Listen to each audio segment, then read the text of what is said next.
Hi there, and welcome to the latest Corr report. I'm Daniel Corr, the proud president of Arizona Western College, and I've got a few things I want to discuss with you today that are really of pretty critical importance. But let me start with some great news, some amazing news. Today, we learned that our men's soccer team, under the leadership of Coach Kenny Dale, are going to the national championship tournament in Tyler, Texas. They've had an amazing season. One lone blemish occurred to the #1 team in the nation by a 2-1 score, and I just wish them the best of luck, and I think they're going to be bringing home some hardware to Yuma. Best of luck to our men's soccer team, and congratulations on what's already been an amazing season. Later tonight, women's volleyball will play with the opportunity to go to the national championship. And a congratulations to our women's soccer team who won their first district championship, an amazing season, and fell just one game short in overtime of going to their own national tournament. So congratulations to all our sports teams and the amazing student athletes who are outperforming on the field as well as in the classroom. I also want to remind folks of November 22nd. We will have our annual holiday luncheon where we will recognize those who reach service milestones, 5, 10, 15, 20, and so on years. And I'm told that we have a 40-year employee that will be recognized on the 22nd. So please join us. It's always just a wonderful opportunity to enjoy a great meal and some camaraderie with a couple of changes this year. One, please bring some food for Ondelay's Pantry, some non-perishable food. We want to make sure that that pantry that serves our students and those most in need has enough food for our students to get through the holidays. Also, we're also supporting local foster children. Right here in Yuma County, there'll be gift angels on a tree. We have 50 reserved. Think about taking one to support a foster child who might not be in a position to get much for Christmas. It's really kind of cool where you can see that it's an 8-year-old girl or an 11-year-old boy or whatever, and do some shopping maybe with your own children or with grandchildren and pick out some cool gifts that will support those who really are less fortunate as we enter the holiday season. The last twist on our annual Service Awards Luncheon is this year there will be a monetary recognition of those reaching service milestones. Those employees who have reached a 5-year tenure here at the college will receive a one-time payment of $500. Those reaching 10 years will receive a one-time payment of $1,000 and so on. Basically $500 for each 5-year service. This is something we hope to continue into the future, and I realize that some of you are on your 11th year and you're going to wonder, will I get recognized with a monetary award this year? And the answer is no. We had to start at some point, but we think this will be a neat feature that will recognize the long-standing service that so many of our dedicated employees have given to Arizona Western College, our students, in our community. So remember, block off the 22nd for the holiday luncheon. It's going to be a great event, as it always is. Want to give you a quick update on building projects going on around campus. Many of you have probably noticed there's a fence up around De Anza. The fence is up, De Anza will come down. When we leave for the holiday break, and De Anza will be standing. And when we come back from holiday break, the plan is for De Anza to largely not be standing anymore. This will lay the groundwork for a brand new residence hall, and it will be just an amazing facility to better serve our students. Planning is well underway for the new student experience building. We're in the final stages. This again is the building that will house instructional areas, esports, TV production, KAWC, a smaller IT footprint will be in there, but mostly it will be an amazing student gathering space right outside the 3C in the large grass area, right outside 3C. We're due to break ground in June for that. All these projects now have architects and have contractors already established, with the last board approval to occur next Tuesday, the 16th. And then we'll be ready to go with final design and groundbreaking. So a lot of activity. While those projects start, we're near completion of the renovation of our library, and I'm just thrilled that we will have a much better facility to serve our students and our community. Then the challenge will be to renovate the other half, and I am committed absolutely to doing so and having the library serve as the centerpiece, the heart of a campus. Lots of great stuff going on there.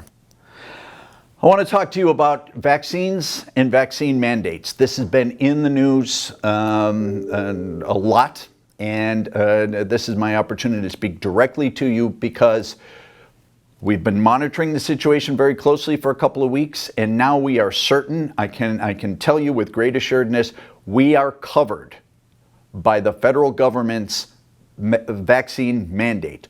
All employees of Arizona Western College must show proof of vaccination. We are covered by this because we are a federal government contractor.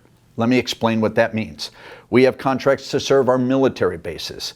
We have federal grants here at the college. We have federal contracts for WIOA, our downtown for job training.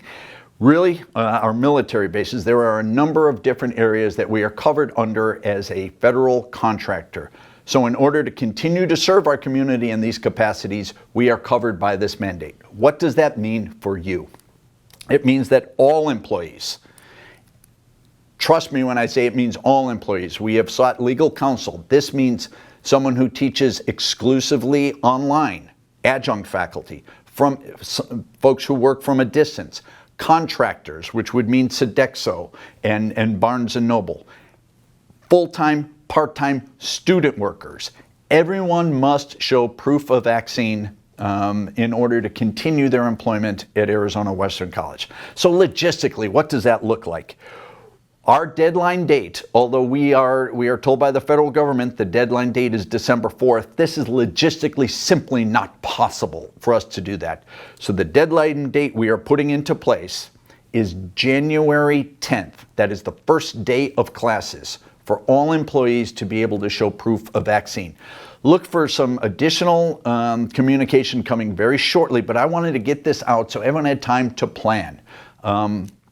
Now remember, this is for most vaccines, or 2 out of the 3 vaccines, this is a 2-shot protocol with 30 days in between. So really to meet that January 10th deadline, we're talking about the first vaccination shot of December 10th. I would be naive to ignore the obvious. People have very strongly held political positions, as do I. They don't matter, frankly.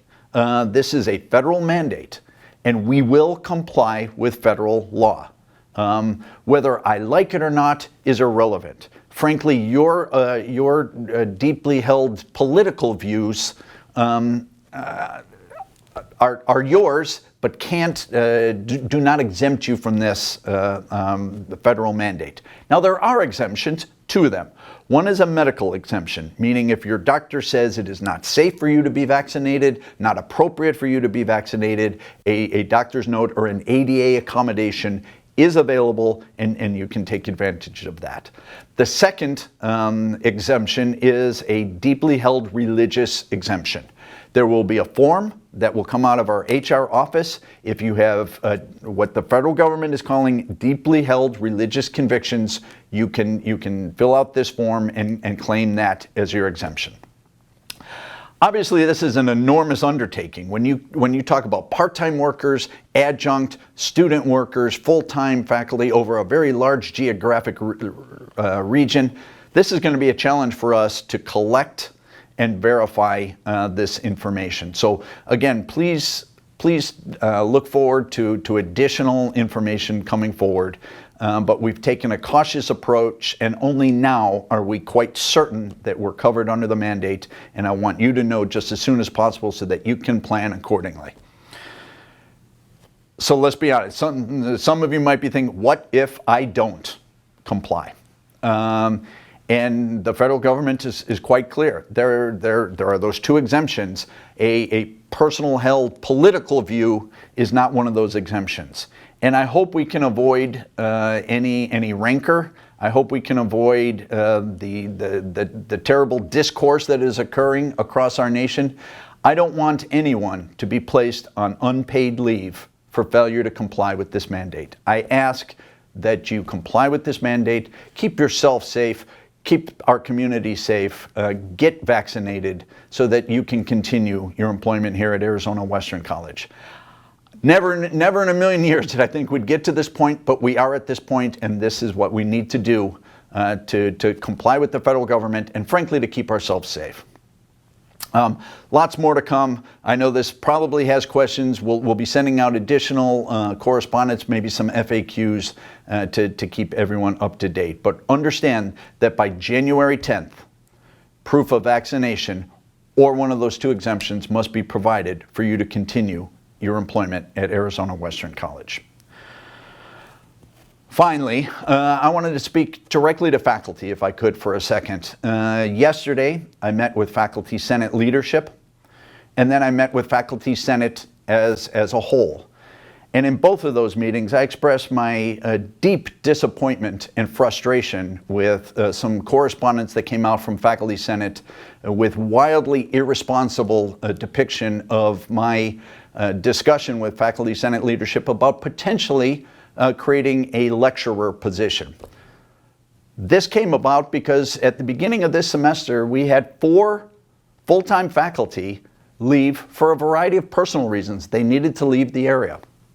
3 of those asked, would it be possible for me to continue my employment at the college teaching online, teaching from a distance? And frankly, we had no structure, we had no protocol, we had no process to allow that. So I came in a good faith effort to Faculty Senate leadership in hopes of co-creating a process that would be able to allow maybe longtime adjuncts who wanted to increase their load, or we needed them to increase their load over a short period of time, or full-time faculty, for whatever personal reasons, needed the flexibility to teach only from a distance and not engage in campus-based activities. This was then miscategorized as an attempt to have probationary faculty move down to a lower paid lecturer position, or for things to be farmed out. All online instruction would be solely relegated to these lecturers' positions. That was never my intent. Those words never came out of my mouth, and it was disingenuous and unproductive for that to be characterized that way. I have clarified that with Faculty Senate. I have asked for that note to be rectified and revised and distributed to faculty. I need you to know directly, and I'm taking this opportunity to speak directly to you, that was never the intent, never discussed, and for reasons I believe only to inflame unnecessarily people's passions was it miscategorized, I believe, deliberately. So I hope I've set the record straight.